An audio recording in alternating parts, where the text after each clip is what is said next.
की क्लास में सीखते हैं आपको वेरी वेरी इंपॉर्टेंट और सब्जेक्टिव क्वेश्चन, साथ में साथ लॉन्ग और शॉर्ट क्वेश्चन हम लोग देखेंगे। तो मैं यहाँ पर आपको chapter wise very very important subjective question बताने वाला हूँ जो आपको बोर्ड एग्जाम में जरूर पूछेगा। तो ध्यान देंगे। आज हम लोग बात करेंगे class 12 chemistry very very important subjective question 7 फरवरी 2025 के लिए, यानी कि 7 फरवरी का आपका केमिस्ट्री का एग्जाम है। और उस एग्जाम की तैयारी आप कैसे स्मार्ट वर्क के रूप में कर सकते हैं। तो चलिए आज हम लोग देखते हैं very very important subjective question जो आपको बोर्ड एग्जाम के लिए बहुत बहुत क्या इंपॉर्टेंट है। क्योंकि हमारे पास तो डिजिटल बोर्ड नहीं है, नहीं तो हम पूरा क्वेश्चन का आंसर के साथ बताते हैं, लेकिन समय ज्यादा लग जाएगा। इसलिए मैं आपको सिर्फ क्वेश्चन बताने का प्रयास करूंगा। अगर किसी क्वेश्चन का आंसर अगर आपको नहीं पता है तो आप हमारे मोबाइल नंबर या चैनल के डिस्क्रिप्शन बॉक्स में मोबाइल नंबर है, वहां पर आप जाकर आंसर मांग सकते हैं। ठीक है, तो चलिए आज हम बात करते हैं very very important subjective question chapter wise. ठीक है, चैप्टर वाइज आपको हम बताएंगे, जिसको आपको बस क्या करना है, एक बार ध्यान दे देना है। ठीक है, एक बार आपको ध्यान दे देना है कि ये क्या है और ये क्वेश्चन का आंसर क्या हो सकता है, एक बार आप जरूर कर लेंगे।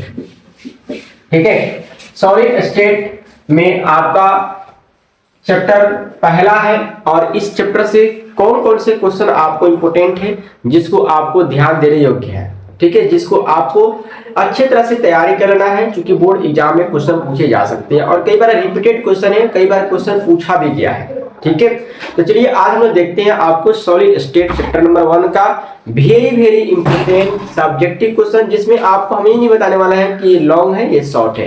ये क्वेश्चन लॉन्ग शॉर्ट दोनों हो सकता है, दोनों के लिए आपको तैयारी करना है। ठीक है, पहला क्वेश्चन, सबसे पहला क्वेश्चन जो आपको वेरी वेरी इंपॉर्टेंट क्वेश्चन रहा है, पहला क्वेश्चन है क्रिस्टलीय ठोस एवं अक्रिस्टलीय ठोस, क्रिस्टलीय ठोस एवं अक्रिस्टलीय ठोसों को स्पष्ट करें। ठीक है, पहला क्वेश्चन है explain crystalline solid and non crystalline solid. Explain, क्योंकि इंग्लिश में भी लिख देते हैं, explain crystalline solids and non crystalline या एमॉर्फस, नॉन क्रिस्टलाइन या एमॉर्फस सॉलिड्स। ठीक है, ये ध्यान रखिए। कभी कभी आपको क्वेश्चन क्रिस्टलीय ठोस ना पूछ के कह सकता है रवादार ठोस क्या है। कई बार क्वेश्चन आपसे पूछा हुआ है रवादार ठोस क्या है, रवादार ठोस क्या है, बेरवेदार ठोस क्या है। कई बार क्वेश्चन आपको लॉन्ग शॉर्ट क्वेश्चन में पूछा है कि रवादार ठोस क्या है, क्रिस्टलीय ठोस ना पूछ के। ठीक है, तो रवादार ठोस का मतलब ये होता है क्रिस्टलीय ठोस। ठीक है, क्रिस्टलाइन सॉलिड, रवादार ठोस, क्रिस्टलीय ठोस, रियल सॉलिड, वास्तविक ठोस। ये भी आपसे पूछ सकता है कि वास्तविक ठोस क्या है, रियल सॉलिड क्या है। तो इसको आपको ध्यान देना, नाम अलग अलग देने से आपको क्वेश्चन गलत नहीं समझ रहा है, क्वेश्चन आपका सेम रहेगा। ठीक है, नाम उसका चेंज हो सकता है। ठीक है, यहाँ पे क्या है, अक्रिस्टलीय ठोस। अक्रिस्टलीय ठोस को हम लोग बेरवेदार ठोस भी कह सकते हैं, नॉन क्रिस्टलाइन सॉलिड, अक्रिस्टलीय ठोस, बेरवेदार ठोस, आभासी ठोस, सुपरकूल लिक्विड, अतिस्थित द्रव भी कहते हैं इसको लोग। ठीक है, तो आपको देखिए, क्योंकि यहाँ से आपको एमसीक्यू भी क्वेश्चन बहुत सारे पूछे जाते हैं कि आपको एमसीक्यू में क्वेश्चन क्या देखने को मिलेगा, 4 एग्जांपल देगा ऑप्शन में, आपको पहचाना है कि बताइए इसमें कौन क्रिस्टलाइन सॉलिड है, कौन क्रिस्टलाइन सॉलिड नहीं है, कौन रवादार ठोस है, कौन रवादार ठोस नहीं है। ठीक है, तो ये आपको इस पर ऑब्जेक्टिव क्वेश्चन बहुत आपको देखने को मिलता है। कम से कम 2-3 नंबर आपको हमेशा हर साल पूछता है कि कौन ठोस है, किस प्रकार का ठोस है, कौन क्रिस्टलीय है, कौन अक्रिस्टलीय है, कौन आणविक है, कौन आयनिक है, कौन मेटालिक है, कौन नेटवर्क सॉलिड है, कौन आपको सस्पेंशन ठोस है। कई तरह के क्वेश्चन आपको कई बार बोर्ड एग्जाम में पूछा गया है। ठीक है, तो पहला क्वेश्चन आपको तैयारी करना है क्रिस्टलीय ठोस और अक्रिस्टलीय ठोस से संबंधित, यानी कि जो चीज हम बात कर रहे हैं वो आपको दोनों के लिए लागू हो सकता है। जैसे मान लीजिए क्रिस्टलीय ठोस था, तो क्रिस्टलीय ठोस का बहुत सारे एग्जांपल आपको याद होना चाहिए ताकि आपको एमसीक्यू पकड़ने में दिक्कत ना हो। और अक्रिस्टलीय ठोस में आपको नॉन क्रिस्टलाइन सॉलिड है, यहाँ पे भी आपको एमसीक्यू पकड़ने में दिक्कत ना हो, ज्यादा से ज्यादा आप एग्जांपल भी याद रख लेंगे कि नॉन क्रिस्टलाइन सॉलिड का एग्जांपल कौन कौन हो सकता है। ठीक है, चलिए अगला क्वेश्चन है क्रिस्टलीय ठोस, कौन ठोस? क्रिस्टलीय ठोस और अक्रिस्टलीय ठोस, क्रिस्टलीय ठोस एवं अक्रिस्टलीय ठोसों में अंतर लिखें। क्रिस्टलीय ठोस और अक्रिस्टलीय ठोसों में अंतर लिखें। डिफरेंस ज्ञात करना है। क्रिस्टलीय ठोस और अक्रिस्टलीय ठोस में क्या करना है? अंतर आपको देखना है और लिखना है। तो पहला क्वेश्चन, दूसरा क्वेश्चन हो गया difference between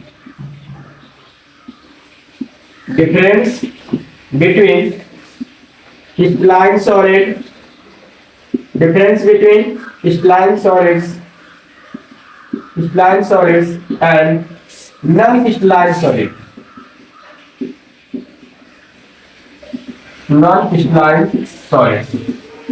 difference between crystalline solid and non-crystalline solid। ठीक है, यहां से ध्यान देंगे। क्रिस्टलीय ठोस और क्रिस्टलीय ठोस में क्या करना है? डिफरेंस आपको पता करना है, क्योंकि यहाँ पर कम से कम 5 से 6 डिफरेंस आप याद कर लेंगे जो आपको अच्छी तरह से याद हो। ठीक है, तो उसको आप लोग क्लियर कर लेंगे। कैसे हम लोग डिफरेंस लिख सकते हैं क्रिस्टलीय ठोस और क्रिस्टलीय ठोस? पहले आपको डेफिनेशन लिखा जाता है, दोनों का डेफिनेशन लिख देंगे। ठीक है, फिर उसके बाद ज्योमेट्रिकल शेप के आधार पर जाएंगे, उसके बाद क्लीन क्लीवेज पे चले जाएंगे, उसके बाद आपको रियल है, वास्तविक है, वर्चुअल है, ऐसे करके आपको क्लीन क्लीवेज के साथ साथ किसमें आइसोट्रोपी होता है, किसमें एनिसोट्रोप, कौन समदैशिकता दिखाता है, कौन विषमदैशिकता दिखाता है, ये सब कुछ डिफरेंस आपको लिख के 5 से 6 आपको क्लियर करना है। ठीक है, इसमें एक क्वेश्चन पूछ सकता है कि समदैशिकता और विषमदैशिकता क्या है? समदैशिकता और विषमदैशिकता, ठोसों में समदैशिकता विषमदैशिकता का मतलब क्या होता है? तो आपको पता होगा कि क्रिस्टलीय जो ठोस होता है, क्रिस्टलाइन जो सॉलिड होता है, वो विषमदैशिक नेचर का विषमदैशिक प्रकृति का होता है, और जो क्रिस्टलीय ठोस होता है वो क्या, क्रिस्टलीय ठोस होता है विषमदैशिक प्रकृति का होता है, और अक्रिस्टलीय ठोस होता है समदैशिक प्रकृति का होता है। ऐसी एनिसोट्रोपी और आइसोट्रोपी क्या, ये भी आप लोग देख लेंगे कि समदैशिकता और विषमदैशिकता क्या है। ठीक है, अगला क्वेश्चन है आपका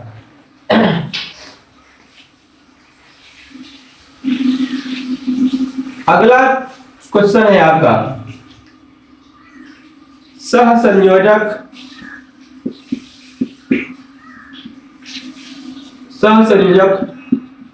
ठोस क्या है? सहसंयोजक ठोस क्या है? अब देखिए, कभी कभी सहसंयोजक ठोस ना करके आपसे कभी कभी पूछ लेता है नेटवर्क सॉलिड क्या है। ठीक है, कभी कभी सहसंयोजक ठोस ना करके कभी कभी आपसे पूछ जाता है कि नेटवर्क सॉलिड क्या है, बताइए। नेटवर्क सॉलिड क्या पूछ जाता है? नेटवर्क सॉलिड क्या है, नेटवर्क ठोस क्या है? ये गलत नहीं पकड़ेंगे। नेटवर्क सॉलिड भी पूछ सकता है, कोवैलेंट सॉलिड भी पूछ सकता है, तो दोनों आपको क्लियर करना है। What is network solids? What is network solids? अब देखिए, नेटवर्क सॉलिड में आपको सहसंयोजक ठोस पूछ सकता है, नेटवर्क ठोस क्या है, इसका एग्जांपल आप याद रखे रहेंगे। बहुत सारे ऑप्शन में भी क्वेश्चन, एमसीक्यू में भी क्वेश्चन मिलता है कि नेटवर्क सॉलिड क्या है, इसमें कौन नेटवर्क सॉलिड हो सकता है, कौन सहसंयोजक ठोस हो सकता है, बहुत सारे एग्जांपल आपको पता होना चाहिए। ठीक है, नेटवर्क सॉलिड में आपको कौन सा बॉन्ड होता है? कोवैलेंट बॉन्ड होता है, और इलेक्ट्रॉन को शेयरिंग करने से ये बॉन्ड का फॉर्मेशन होता है। उस टाइप के सॉलिड में क्या होता है? Network solid. ठीक है, तो नेटवर्क सॉलिड में आपको ज्यादा ट्रेंडिंग में क्वेश्चन डायमंड और ग्रेफाइट का चलता है। ठीक है, डायमंड और ग्रेफाइट का चलता है, याद रखिएगा। अगला क्वेश्चन है आयनिक ठोस क्या है? आयनिक ठोस क्या है? डिफाइन आयनिक सॉलिड, डिफाइन आयनिक सॉलिड, डिफाइन आयनिक सॉलिड, डिफाइन आयनिक सॉलिड। आयनिक ठोस क्या है, ये याद रखेंगे। आयनिक ठोस क्या है, इसको क्लियर आप लोग कर लेंगे। इसके बाद आपको देखना है, क्या देखना है? देखना है कि आणविक ठोस का उदाहरण।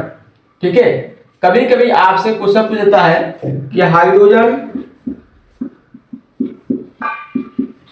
हाइड्रोजन बंधित आणविक ठोस क्या है? हाइड्रोजन बंधित आणविक ठोस क्या है ना? What do mean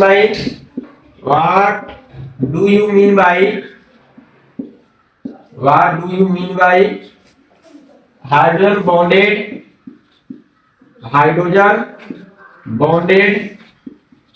molecular solid? Hydrogen bonded molecular solids, hydrogen bonded molecular solid.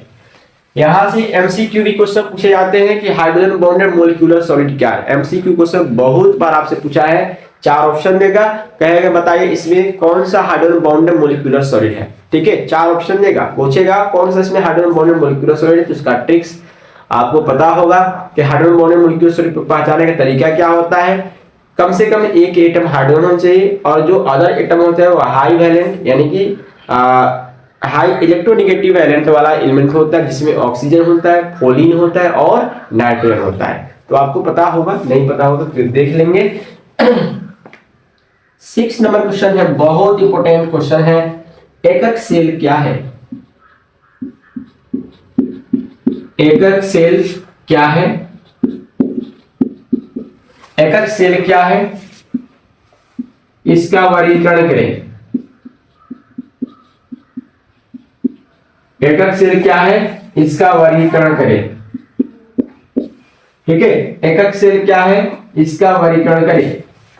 What is unit cell और write its classification. What is unit cell या what do you mean by unit cell. एकक cell का कभी कभी भोजपुरी में पूछ देता है एकक कोष्ठिका क्या है, बहुत लोग नहीं समझ पाते भाई एकक सेल एकक कोष्ठिका क्या है। यूनिट सेल है भाई, यूनिट सेल किसे कहते हैं और उसका क्लासिफिकेशन आपको करने का तरीका पता हो जाना चाहिए।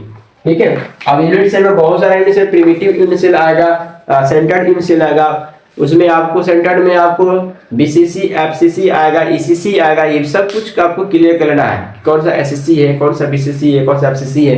एमसीक्यू में तो क्वेश्चन बहुत सारे पूछे जाते हैं, इसमें नंबर ऑफ एटम्स पूछ देता है, बताइए एसएससी में क्या है, बीसीसी में नंबर ऑफ एटम्स क्या है, एफसीसी में नंबर ऑफ एटम्स क्या है।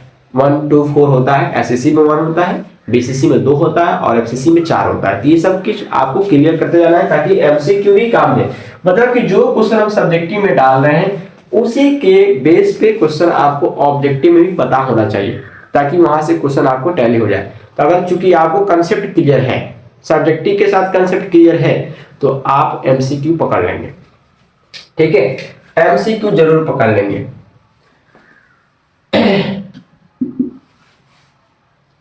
चलिए अगला क्वेश्चन है, ये हो गया यूनिट सेल क्या है, इसका क्लासिफिकेशन करना है।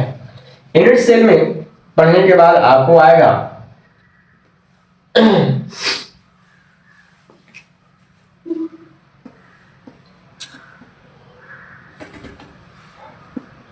Close packing. ठीक है, क्या आएगा, क्लोज पैकिंग। तो क्लोज पैकिंग में आपको क्या देखना है, निविड संकुलित क्या है, निविड संकुलित क्या है, निविड संकुलित क्या है, निविड संकुलित क्या है। ठीक है, यानी कि क्लोज पैकिंग क्या है, क्लोज पैकिंग क्या है, इसको देख लेना है। क्लोज पैकिंग किसे कहते हैं और क्योंकि क्लोज पैकिंग कितने तरह के हो सकते हैं, क्लोज पैकिंग के बेस पे कोऑर्डिनेशन नंबर पूछता है, ये भी आपको क्लियर करते जाना है। ठीक है, निविड संकुलित क्लोज पैकिंग क्या है। सबसे मोस्ट इंपोर्टेंट क्वेश्चन यहां पर है, उपसह संयोजन संख्या क्या है, उपसह संयोजन संख्या क्या है, उपसह संयोजन संख्या क्या है, यानी कि coordination number. What do mean bye coordination number, what do you mean bye coordination number, what do mean bye coordination number, what do mean bye coordination number, इसको भी क्लियर करते जाना है आपको। ठीक है, what do mean bye coordination number, coordination number क्या है, समन्वय संख्या, उपसह संयोजन संख्या क्या है। ठीक है, इसके बाद आपको क्या देखना है, बहुत इंपॉर्टेंट क्वेश्चन है, क्योंकि क्वेश्चन तो बहुत सारा लिखे हुए हैं, ठीक है, लेकिन आपको एक एक करके क्लियर करते जाना है। यहाँ पर ध्यान देंगे आपको क्वेश्चन मोस्ट इंपोर्टेंट क्वेश्चन है इसके बाद 8 के बाद 9 नंबर क्वेश्चन ध्यान देंगे। आप कॉपी कलम लेकर लिख सकते हैं, अगर चाहे तो कॉपी कलम लेकर लिख सकते हैं, क्योंकि हम लिखेंगे तो बहुत बड़ा वीडियो हो जाएगा और लंबा क्लास भी हो जाएगा, ठीक है। तो इसलिए हम बोल रहे हैं, ध्यान देंगे शॉर्ट की दोष और फ्रैंकेल दोष में अंतर, डिफरेंस बिटवीन शॉर्ट की डिफेक्ट्स और फ्रैंकेल डिफेक्ट्स। 9 नंबर यहाँ पर नोट कर लेंगे आप लोग। 9 नंबर शॉर्ट की दोष और फ्रैंकेल दोष में अंतर, शॉर्ट की डिफेक्ट्स और फ्रैंकेल डिफेक्ट्स में क्या अंतर आपको क्लियर करना है, क्योंकि अंतर भी देता है और एक्सप्लेन भी करने को देता है, अंतर भी देगा एक्सप्लेन करने के भी देगा। शॉर्ट की डिफेक्ट्स और फ्रैंकेल डिफेक्ट्स।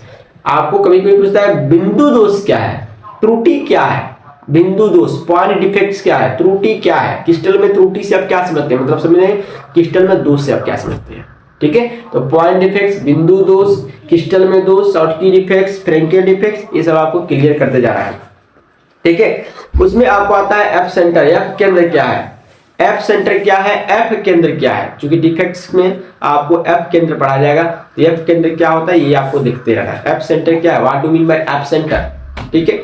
उसके बाद अगला क्वेश्चन है, आपको नोट कर लेना है, बहुत इंपोर्टेंट क्वेश्चन है, मोस्ट इंपोर्टेंट क्वेश्चन क्या है, एन टाइप और पी टाइप सेमीकंडक्टर अर्धचालक क्या है, और एन टाइप अर्धचालक क्या है, पी टाइप अर्धचालक। क्योंकि ये क्वेश्चन आपको बहुत बार क्वेश्चन पूछा गया है कि वैलेंस बॉन्ड के आधार पर, ठीक है, वैलेंस बॉन्ड के आधार पर एन टाइप और पी टाइप अर्धचालक का व्याख्या करें, मतलब वैलेंस बॉन्ड के आधार पर एन टाइप और पी टाइप सेमीकंडक्टर को एक्सप्लेन करना है। ये चीज आपको, बस ये नहीं कि अब एक ही बार में कैसे हो पाएगा, आप साल भर पढ़े हैं ना, तो हम ये नहीं कह रहे कि आप एक ही बार में पूरे क्वेश्चन को याद कर लें। हाँ, जो नहीं पढ़े होंगे तो उनको तो ये करना पड़ेगा, लेकिन जो लोग पढ़ चुके हैं, जो आपको चैप्टर वाइज पढ़े हैं, क्लास लिए हैं, उनको क्या करना है, बस सभी क्वेश्चन को रिवाइज कर लेना है। ये नहीं कि बैठ कर तोता जैसे याद करें तो याद नहीं हो पाएगा, क्योंकि बहुत समय खत्म हो जाएगा। इसलिए उनके लिए बेहतर है कि आप उसको क्या करें, अपना नोट्स लें, अपना फेयर रखे होंगे, नहीं रखे हो तो गाइड उठाइए, गाइड नहीं तो सैंपल पेपर उठाइए, जो भी है उसमें से इन सभी क्वेश्चन को क्या करना है, एक एक करके रिवाइज कर लेना है, ताकि बोर्ड एग्जाम में आए तो हम उसको लिख सके, ठीक है। अगला क्वेश्चन है, कांच को अतिशीत द्रव क्यों कहते हैं, कांच को अतिशीत द्रव कहते हैं, क्यों कहते हैं, यानी कि ग्लास जो है सुपर कूल लिक्विड होता है, ऐसा क्यों, ग्लास को सुपर कूल लिक्विड कहते हैं, क्यों कहते हैं, ये आपको देखना है। यूनिट सेल क्या है, मैंने बताया, एससीसी बीसीसी एफसीसी को आपको एक्सप्लेन कर लेना है। नेटवर्क ठोस, मेटालिक ठोस, धात्विक ठोस क्या है, ये भी आपको एक एक करके देख लेना है। उसके बाद आता है आपको क्वेश्चन, संकुलन क्षमता क्या है, पैकिंग एफिशिएंसी। पैकिंग एफिशिएंसी से आपको एमसीक्यू में क्वेश्चन बहुत सारे पूछे जाते हैं। संकुलन क्षमता क्या है, संकुलन प्रभाव क्या है, ये सब क्वेश्चन आपको एमसीक्यू में क्वेश्चन देखने को मिलता है। आपको 4 ऑप्शन देगा, बोलेगा कि एसएससी में पैकिंग एफिशिएंसी क्या है, बीसीसी में क्या है, एफसीसी में क्या है, इस सब की चीजों को आपको क्लियर करते जाना है, ठीक है। उसके बाद आपको आता है अनुचुंबकीय। कभी कभी आपको क्वेश्चन आता है मैग्नेटिक चुंबकीय गुणों के आधार पर जो ठोस है, चुंबकीय गुणों के आधार पर जो सॉलिड होते हैं, उनको कितने भागों में क्लासिफाई किए गए हैं। चुंबकीय जो ठोस के आधार पर मैग्नेटिक प्रॉपर्टी के बेस पर जो हमारे सॉलिड्स हैं, उनको कितने प्रकार में डिवाइड किया गया है। तो आपको पता है, अणुचुंबकीय, पैरामैग्नेटिक, प्रतिचुंबकीय, डायमैग्नेटिक, लौह चुंबकीय, फेरोमैग्नेटिक, एंटी फेरोमैग्नेटिक और फेरीमैग्नेटिक। इन सभी चीजों को आप लोग क्लियर कर लेंगे। यहाँ से भी एमसीक्यू क्वेश्चन पूछे जाते हैं, नंबर ऑफ अनपेड इलेक्ट्रॉन के आधार पर और नंबर ऑफ पेड इलेक्ट्रॉन के आधार पर, ठीक है। तो प्रतिचुंबकीय, अणुचुंबकीय, लौह चुंबकीय, यहाँ से एमसीक्यू भी पूछे जाते हैं और सब्जेक्टिव क्वेश्चन पूछे जाते हैं। तो इन सभी चीजों को क्लियर कर लेंगे, ठीक है। तो ये रहा आपका पहला जो चैप्टर है सॉलिड स्टेट का, वेरी वेरी इंपॉर्टेंट, ऑब्जेक्टिव नहीं सब्जेक्टिव क्वेश्चन। इसमें जितना भी क्वेश्चन मैं बताया उसमें ऑब्जेक्टिव छुपा हुआ है, ठीक है। जो जो टॉपिक डाला गया है उस पर आपका ऑब्जेक्टिव क्वेश्चन बनाया जा सकता है, ठीक है। तो सॉलिड स्टेट के आधार पर आपका जो क्वेश्चन है ये सबको क्लियर कर लेंगे, ठीक है। अब हमारा जो अगला चैप्टर है इसमें भी हम आपको क्वेश्चन बताएंगे, एक एक करके ध्यान देंगे।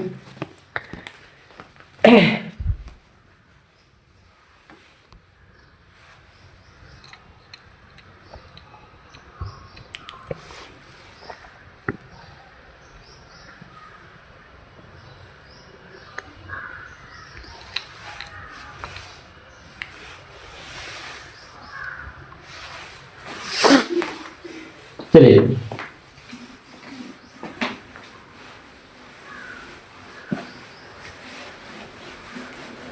इन सभी क्वेश्चन को क्या करना है, बस आपको एक एक बार देख लेना है, रिवाइज कर लेना है, ताकि बोर्ड एग्जाम में आए क्वेश्चन तो छूटे नहीं।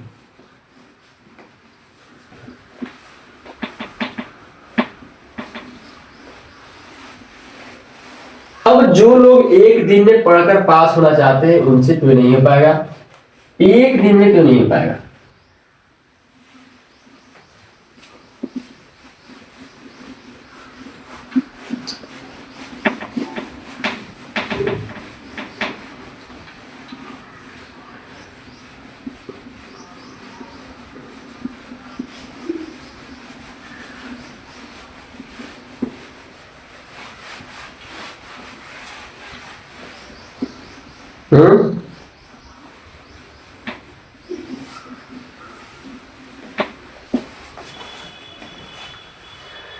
अगला चैप्टर जो हमारा बिलियन है, सेकेंड चैप्टर बिलियन, जिसको हम सॉल्यूशन कहते हैं, इस चैप्टर में आप लोग देख लेंगे क्या है। पहला क्वेश्चन तो आपका बिलियन में बहुत इंपॉर्टेंट क्वेश्चन है, मोल फ्रैक्शन। मोल प्रभाज्य क्या है, अणुभिन्नांक क्या है, what do mean by mole fraction, mole fraction क्या है, मोल प्रभाज्य क्या है, अणुभिन्नांक क्या है, इसको क्वेश्चन को आप लोग देख लेंगे। मोलालिटी और मोलारिटी में अंतर, मोललता और मोलारिटी में डिफरेंस, मोललता क्या है ये भी आपको देख सकते हैं, मोलारिटी क्या है ये भी आप देख सकते हैं, मोलालिटी और मोलारिटी में क्या डिफरेंस है, क्या अंतर है, इस भी देख लेंगे। क्योंकि यहाँ पर भी ऑब्जेक्टिव क्वेश्चन आपको बहुत सारा पूछा जाता है, टेम्परेचर पर डिपेंड कौन करता है, टेम्परेचर पर डिपेंड कौन नहीं करता है, ठीक है। उसके बाद है आपको आदर्श विलयन अनादर्श विलयन में अंतर, डिफरेंस बिटवीन आइडियल सॉल्यूशन और नॉन आइडियल सॉल्यूशन।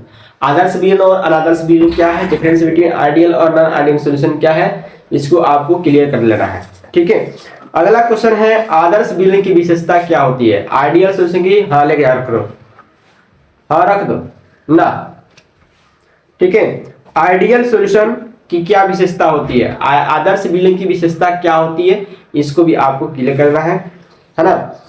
उसके बाद वेरी इंपॉर्टेंट क्वेश्चन है आपको हेनरी के नियम और उसका अनुप्रयोग लिखें। हेनरी के नियम और उसका क्या करना है, अनुप्रयोग लिखना है। हेनरी का नियम और उसका अनुप्रयोग लिखना है, ठीक है। हेनरी का नियम और उसका अनुप्रयोग, यानी कि हेनरी का नियम और उसका अनुप्रयोग क्या है, हेनरी लॉ और इट्स एप्लीकेशन को देख लेना है। ये वेरी वेरी इंपॉर्टेंट क्वेश्चन है। उसके बाद कभी कभी क्वेश्चन पूछता है कि what do mean by colligative property, अणुसंघ के गुणधर्म क्या है, ठीक है। अणुसंघ के गुणधर्म क्या है, कोलिगेटिव प्रॉपर्टीज क्या है, ये आपका क्वेश्चन ट्रेंडिंग क्वेश्चन है, बहुत बार क्वेश्चन पूछा हुआ, अणुसंघ के गुणधर्म क्या है, ठीक है। अगला क्वेश्चन है आपका वाष्प दाब में अवनमन और वाष्प दाब में अवनमन, ठीक है। वाष्प दाब में अवनमन से आप क्या समझते हैं, what do mean bye lowering in vapour pressure, what do mean bye lowering in vapour pressure, वाष्प दाब में अवनमन से आप क्या समझते हैं। और चूंकि वाष्प दाब में आपेक्षिक अवनमन क्या है ये भी आप क्वेश्चन पूछा हो, what do mean by relative lowering of vapour pressure, relative lowering of vapour pressure, वाष्प दाब में आपेक्षिक अवनमन से आप क्या समझते हैं, ये भी क्वेश्चन बहुत बार आपसे पूछ चुका है, ठीक है। और यहां से क्वेश्चन राउल्ट का लॉ पूछा हुआ है। राउल्ट लॉ क्या होता है, वाष्प दाब के आपेक्षिक अवनमन के लिए राउल्ट का लॉ, वाष्प दाब के आपेक्षिक अवनमन के लिए राउल्ट का नियम क्या है, ये आपको क्लियर करते जाना है, ठीक है। अब वाष्प दाब के आपेक्षिक अवनमन में राउल्ट का नियम तो होता है, साथ में साथ आपको हिमांक का अवनमन, हिमांक का उन्नयन, elevation in freezing point, depression in freezing point, ये आपको boiling point, lowering in vapour pressure, ये सब आपको क्लियर करते जाना है, ठीक है।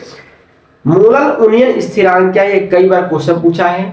हिमांक के अवनमन के लिए राउल्ट का नियम और क्वथनांक में उन्नयन के लिए राउल्ट का नियम, Raoult's law elevation in boiling point, Raoult's law depression in freezing point, ये क्वेश्चन कई बार पूछा है कि हिमांक के अवनमन के लिए राउल्ट का नियम, क्वथनांक में उन्नयन के लिए राउल्ट का नियम और हिमांक में अवनमन के लिए राउल्ट का नियम, ठीक है। ये क्वेश्चन कई बार पूछा हुआ है, इसको भी आप लोग क्लियर करते जाएंगे। राउल्ट का नियम जो है हिमांक के राउल्ट का नियम जो है हेनरी के नियम की एक विशेष कंडीशन होता है। कभी कभी क्वेश्चन पूछ दिया है कि राउल्ट का जो नियम है हेनरी के नियम की विशेष स्थिति है, कैसे आप दिखाएंगे। असामान्य अणुभार क्या है, अब नॉर्मल मोलिकुलर मास क्या है, इसको भी आपको क्लियर करते जाना है। आइसोटोनिक, हाइपरटोनिक, हाइड्रोटोनिक सॉल्यूशन क्या है, प्रतिलोम प्रासरण, विपरीत प्रासरण या प्रासरण दाब क्या है, इसको भी आप लोग देख लेंगे। प्रासरण दाब, प्रतिलोम प्रासरण, विपरीत प्रासरण क्या है, ठीक है। विद्युत अपघट्य क्या है, कई बार क्वेश्चन पूछ चुका है कि विद्युत अपघट्य क्या होता है, इलेक्ट्रोलाइट क्या होता है, नॉन इलेक्ट्रोलाइट क्या होता है, इसका एग्जांपल आप लोग क्लियर कर लेंगे। यहाँ से एमसीक्यू क्वेश्चन पूछे जाते हैं। विद्युत अपघट्य क्या है, विद्युत अपघट्य क्या है, ये भी चीज आपको क्लियर करते जा रहा है। चालकता, कंडक्टेंस क्या है, विशिष्ट चालकता क्या है, मूलर चालकता क्या है, उसका यूनिट क्या हो सकता है, ये आपको क्लियर करते जा रहा है, ठीक है। सेल स्थिरांक क्या है और इसका एसआई यूनिट आपको याद रखना है। सेल कांस्टेंट क्या है, उसका एसआई यूनिट क्या हो सकता है, ये भी आपको क्लियर करते जाना है। उसके बाद very very important trending question जो आपको बहुत बार क्वेश्चन पूछा हुआ है, कोलराउस का नियम लिखिए, ठीक है। डायल्यूशन के लिए कोलराउस का नियम लिखिए, कोलराउस के नियम की उपयोगिता लिखें, अनुप्रयोग लिखें, एप्लीकेशन लिखें, कोलराउस का नियम, कोलराउस लॉ, ठीक है। उसके बाद पूछता है विद्युत रासायनिक सेल और अपघटनीय सेल क्या, विद्युत रासायनिक सेल क्या, इलेक्ट्रोलाइटिक सेल क्या, इलेक्ट्रोलाइटिक कंडक्शन क्या होता है, इलेक्ट्रोकेमिकल सेल क्या होता है, ठीक है। इसको क्लियर कर लेंगे। आपको मानक इलेक्ट्रॉन विभव, मानक हाइड्रोजन विभव क्या हो सकता है, सेल ईएमएफ के लिए नर्नर्स इक्वेशन क्या हो सकता है, ये भी आपको क्लियर करते जाना है। कई बार क्वेश्चन पूछता है कि विद्युत रासायनिक समतुल्यांक क्या है, इलेक्ट्रोकेमिकल इक्विवेलेंट क्या है, विद्युत रासायनिक समतुल्यांक क्या है, ये भी आपको क्लियर करते जाना है। विद्युत विच्छेदन के लिए फैराडे के नियम, very very important subjective question. विद्युत विच्छेदन के लिए फैराडे के नियम क्या है, फैराडे के नियम दो होता है, आप पढ़े होंगे। फैराडे का फर्स्ट लॉ, फैराडे का सेकंड लॉ, ये भी आपको क्लियर करते जाना है। फैराडे का फर्स्ट लॉ, फैराडे का सेकंड लॉ, इसको भी आपको क्लियर करते जाना है। कई बार क्वेश्चन आपको बोर्ड एग्जाम रिपीट कर चुका है, ठीक है। प्राइमरी सेल क्या है, primary secondary cell, primary cell क्या है, प्राथमिक सेल, द्वितीयक सेल क्या है, यहाँ से क्वेश्चन बहुत बार क्वेश्चन पूछ चुका है। ईंधन सेल क्या है, अब ईंधन सेल क्या है, अभिक्रिया के दर और वेग से आप क्या समझते हैं। चूंकि ये जो क्वेश्चन सिर्फ सॉल्यूशन ही नहीं है, हम सभी आगे भी बढ़ गए हैं, ठीक है। हम लोग आगे भी बढ़ गए हैं, वैद्युत रसायन, ठीक है, वैद्युत रसायन में हम लोग चले गए हैं, इलेक्ट्रोकेमिस्ट्री में हम लोग चले गए हैं, ठीक है। तो बस आप लोग क्वेश्चन याद कर लेंगे, टॉपिक तो मिल जाएगा लेकिन चैप्टर भी आपको मिल जाएगा, क्योंकि जो जितने फैराडे लॉ है, जो नियम था, ये आपको इलेक्ट्रोकेमिस्ट्री में मिलेगा, ठीक है। इलेक्ट्रोकेमिस्ट्री वाला टॉपिक में मिलेगा, चैप्टर में मिलेगा। यहाँ पर प्राइमरी से सेकेंडरी से इलेक्ट्रोकेमिस्ट्री में भी मिलेगा, ठीक है।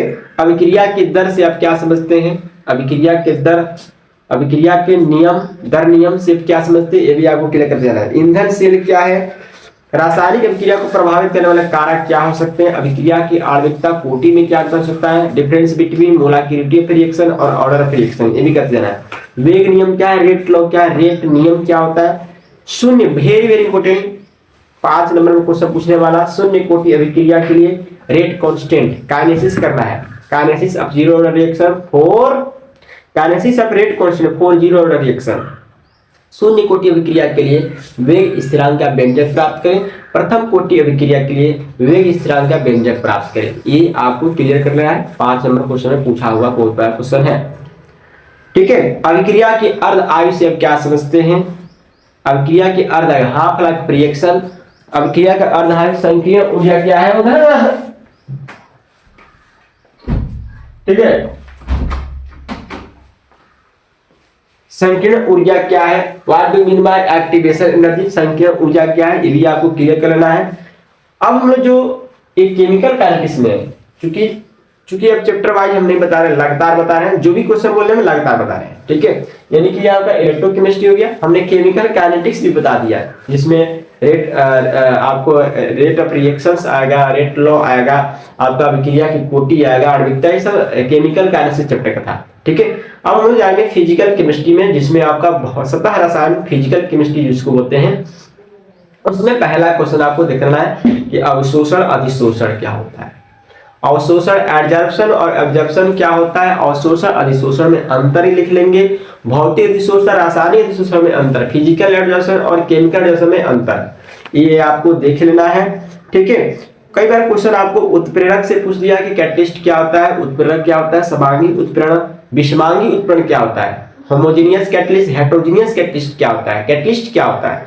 कई बार क्वेश्चन पूछते हैं कि गोल्ड नंबर क्या है, स्वर्ण संख्या क्या है, गोल्ड नंबर क्या है, किसी आपका सोल दे देगा, कोई कोलाइडल सॉल्यूशन देगा, उसमें आपको गोल्ड नंबर पूछ सकता है। दो चार चीज है आपको याद कर लेंगे, स्टार्च याद कर लेंगे, जिलेटिन के याद कर लेंगे, ठीक है, स्टार्च, जिलेटिन, गोंद याद कर लेंगे, ठीक है, इसमें गोल्ड नंबर आपको पूछ सकता है। एल्बुमिन में याद कर सकते हैं, ठीक है, सौर संख्या। अब हम लोग जाएंगे गोलाइडल क्या है, पायस क्या हो सकता है, अपोहन क्या हो सकता है, ये चीज आपको डिफेंस में पूछा जा सकता है। कोलाइडल, अपोहन, लायोफिलिक सॉल, लायोफोबिक सॉल में डिफरेंस पूछ सकता है, लायोफिलिक कोलाइड, द्रव स्नेही, द्रव विरोधी, ये सब चीज आपको देख लेना है। अब हम लोग जाएंगे तत्वों का एक्सट्रैक्शन ऑफ एलिमेंट्स, तत्वों का निष्कर्षण, जो चैप्टर नंबर 6 है, उसमें आपको क्वेश्चन बहुत बार डिफाइनेशन में पूछ देता है कि खनिज किसे कहते हैं, अयस्क किसे कहते हैं, कई बार क्वेश्चन पूछ सकता है खनिज किसे कहते हैं, अयस्क किसे कहते हैं, ठीक है, ये क्वेश्चन बहुत बार आपसे पूछा हुआ है। खनिज, अयस्क क्या है, गैंग क्या है, क्वेश्चन कई बार पूछा हुआ है। जारण क्या है, निस्तापन क्या है, रोस्टिंग, कैल्सिनेशन क्या है, इसको डिफरेंस में करना है आपको। बॉक्साइट से एल्युमिनियम धातु का एक्सट्रैक्शन कैसे करेंगे, एल्युमिनियम का एक्सट्रैक्शन आपको करना है, जिंक का एक्सट्रैक्शन करना है आपको, आयरन का एक्सट्रैक्शन देख लेना है, कॉपर का एक्सट्रैक्शन देख लेना है। क्योंकि ये 4 क्वेश्चन है जो हमेशा किसी में एक दे सकता है अगर एक्सट्रैक्शन पूछेगा तो, ठीक है, क्लियर करना है। कुछ लाल फास्फोरस, एल्युमिनियम और कॉपर के दो उपयोग, एल्युमिनियम और कॉपर के दो उपयोग, एल्युमिनियम और कॉपर के दो उपयोग, ये आपको देख लेना है। अब हम लोग आ गए हैं पी ब्लॉक चैप्टर में, इसमें आ गए पी ब्लॉक चैप्टर में, इसमें भी क्वेश्चन बहुत इंपोर्टेंट क्वेश्चन पूछे थे, और घुमा के क्वेश्चन पूछेगा तो पी ब्लॉक से, क्वेश्चन को अगर घुमा के पूछेगा तो पी ब्लॉक से पूछेगा, तो पी ब्लॉक को आपको पकड़ कर लेना है। क्वेश्चन यहां से घुमा के पूछे जाते हैं पी ब्लॉक से।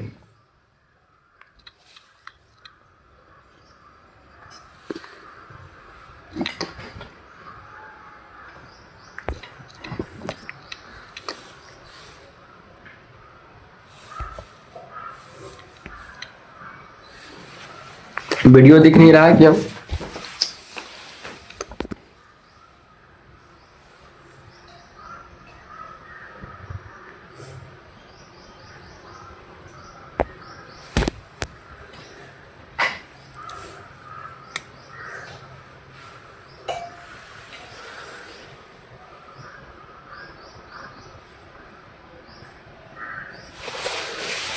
ठीक है, अगर क्वेश्चन घुमा के पूछेगा तो क्या से पूछेगा, पी ब्लॉक से पूछेगा।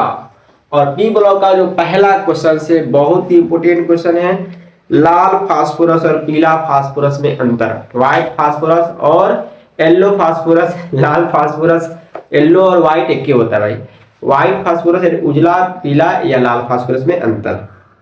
हैबर विधि से अमोनिया का उत्पादन, बहुत बार क्वेश्चन पूछा है कि अमोनिया का प्रोडक्शन करें, अमोनिया का उत्पादन करें, ठीक है। नाइट्रोजन गैस बनाने की विधि उपयोग आप देख लेंगे, नाइट्रोजन गैस कैसे बनाता है। नाइट्रोजन गैस बनाने की 2 मेथड होता है, प्रयोगशाला मेथड भी होता है, लेबोरेटरी मेथड और कमर्शियल जिसमें इंडस्ट्रियल मेथड भी हो सकता है। ऑस्टवाल्ड विधि से नाइट्रिक अम्ल का उत्पादन, HNO3 का उत्पादन कैसे होता है ये आपको कर लेना है। संपर्क विधि से सल्फ्यूरिक अम्ल का उत्पादन, कांटेक्ट प्रोसेस से, कांटेक्ट प्रोसेस सल्फ्यूरिक एसिड का उत्पादन कई बार क्वेश्चन पूछा हुआ है। और एक क्वेश्चन आपको बहुत इंपोर्टेंट है कि आयोडीन जो होता है, आयोडीन का मुख्य स्रोत क्या है और समुद्री खरपतवार से आयोडीन कैसे प्राप्त किया जाता है, ये भी क्वेश्चन थोड़ा सा देख लेंगे आप लोग, कई बार पूछा हुआ क्वेश्चन। PCl5 को गर्म करते हैं तो क्या होता है, NH3 का जो बॉइलिंग पॉइंट है pH3 से कम होता है, ऐसा क्यों। हाइड्रोजन प्रबल ऑक्सीकारक होते हैं, ये भी क्वेश्चन आपको वेरी इंपोर्टेंट है। नाइट्रोजन जो है N2 के फॉर्म में एग्जिस्ट करता है लेकिन फास्फोरस P4 के फॉर्म में एग्जिस्ट करता है, ऐसा क्यों, ठीक है। डी ब्लॉक के तत्वों का, अब हम लोग डी ब्लॉक में आ गए। डी ब्लॉक के तत्वों का इलेक्ट्रॉनिक विन्यास आपको करना है, उनका प्रॉपर्टी देखना है, ठीक है। डी ब्लॉक के तत्वों का इलेक्ट्रॉनिक विन्यास, उनका समान अभिलक्षण गुणधर्म आपको देख लेना है। लैथेनाइड संकुचन क्या होता है, इसके क्या परिणाम हो सकते हैं, लैथेनाइड कंट्रैक्शन क्या होता है, इसके क्या कॉज है, इसके क्या कंडीशन है, ये आपको क्लियर कर लेना है। संक्रमण तत्वों के यौगिक जो होते हैं रंगीन होते हैं, ऐसा क्यों। ट्रांजिशन जो कंपाउंड होते हैं, संक्रमण तत्व ट्रांजिशन जो एलिमेंट होते हैं या उनके कंपाउंड जो होते हैं रंगीन होते हैं, ऐसा क्यों। लैथेनाइड एक्टिनाइड में डिफरेंस, लैथेनाइड एक्टिनाइड में अंतर आपको कर लेना है। डबल साल्ट, द्विक लवण और जटिल यौगिक में हम लोग आ गए हैं आपका chapter the coordination compound, chapter number 9 में। चैप्टर नंबर 9 में पहला क्वेश्चन क्या है, द्विक लवण क्या है, जटिल लवण क्या है और दोनों में डिफरेंस क्या है, ये क्लियर करना है। लिगेंड क्या हो सकता है, डेफिनेशन लिगेंड क्या है, प्रभावी परमाणु संख्या क्या है, कभी पूछ सकता है लिगेंड क्या होता है, इफेक्टिव एटॉमिक नंबर क्या होता है, प्रभावी परमाणु संख्या क्या होता है, कोऑर्डिनेशन नंबर यहाँ पे भी कई बार क्वेश्चन पूछा जा सकता है। समवायता में जाएंगे तो प्रकाशिक समवायता क्या है और प्रकाशिक समवायता का क्या कंडीशन हो सकता है, ऑप्टिकल आइसोमेरिज्म क्या है, ऑप्टिकल आइसोमेरिज्म के क्या कंडीशन है, ये आपको दिख रहा है। और प्रकाशिक समवायता होने के लिए क्या शर्त है। कभी कभी आपको क्वेश्चन पूछा हुआ कि एक आणविक अभिक्रिया क्या है, SN1 और SN2 अभिक्रिया क्या है, इसको भी आप लोग थोड़ा सा रिवाइज कर लेंगे। और चूंकि जो हमारे स्टूडेंट हैं इस सभी का क्वेश्चन का जो आंसर है आपके नोट से मिलेगा। जो स्टूडेंट हमसे ऑफलाइन क्लास में पढ़े हुए हैं, जो स्टूडेंट हमसे ऑफलाइन क्लास में पढ़े हुए हैं उनका बहुत ही सिंपल हो जाएगा, उनका जो आंसर है आपका नोट्स है। आप किसी तरह से क्या करें, हमारा नोट्स जो है वो आप पढ़ लेंगे शुरू से लेकर लास्ट तक। बस एक बार ध्यान दे देना है कि इसका क्या होगा, इसका आंसर क्या होगा, इसका क्वेश्चन पूछा था क्या आंसर होगा, वहां से ऑब्जेक्टिव सब्जेक्टिव बहुत सारे क्वेश्चन आपको बन जाएंगे। ठीक है, और जिनको तो गेस मिल चुका है वो डायरेक्ट क्वेश्चन से आंसर कर सकते हैं। ठीक है,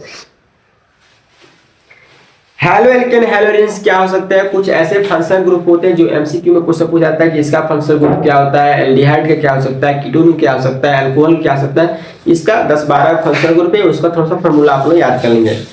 फिनॉल एल्कोहल में अंतर पूछा जा सकता है, आवश्यक एमिनो अम्ल, अनावश्यक एमिनो अम्ल, essential amino acid, non essential amino acid क्या होता है, इसको आप लोग क्लियर करेंगे। पॉलीपेप्टाइड बॉन्ड क्या है, पॉलीपेप्टाइड बॉन्ड क्या है ये देख लेंगे आप लोग।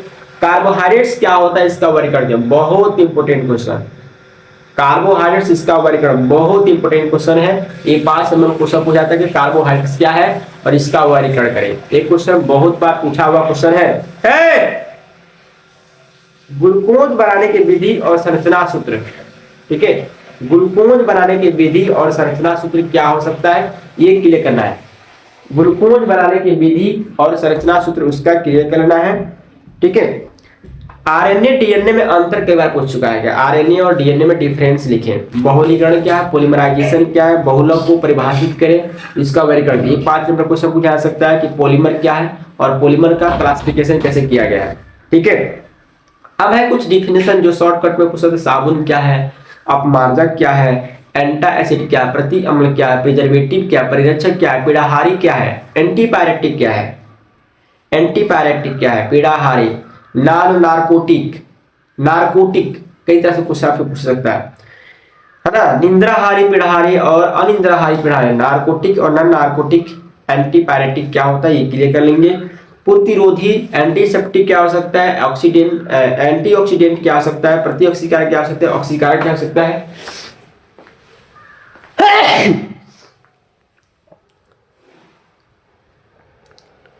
जूम कर रहा है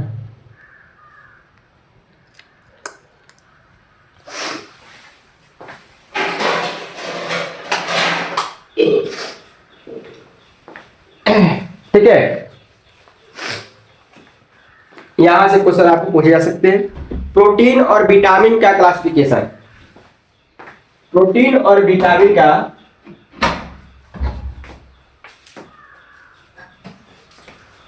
प्रोटीन और विटामिन का क्लासिफिकेशन, प्रोटीन किसे कहते हैं विटामिन किसे कहते हैं, इसका क्लासिफिकेशन पूछा जा सकता है। एमसीक्यू में क्वेश्चन कई बार पूछा हुआ क्वेश्चन है।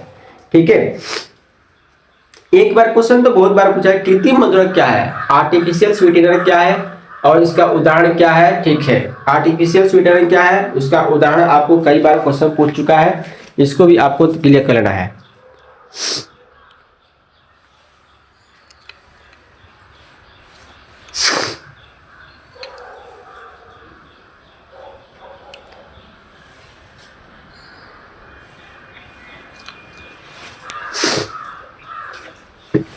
ठीक है, कृत्रिम मधुरक क्या है, 2 उदाहरण, एंटीहिस्टामिन क्या, प्रतिहिस्टामिन क्या, ये भी क्लियर करना है।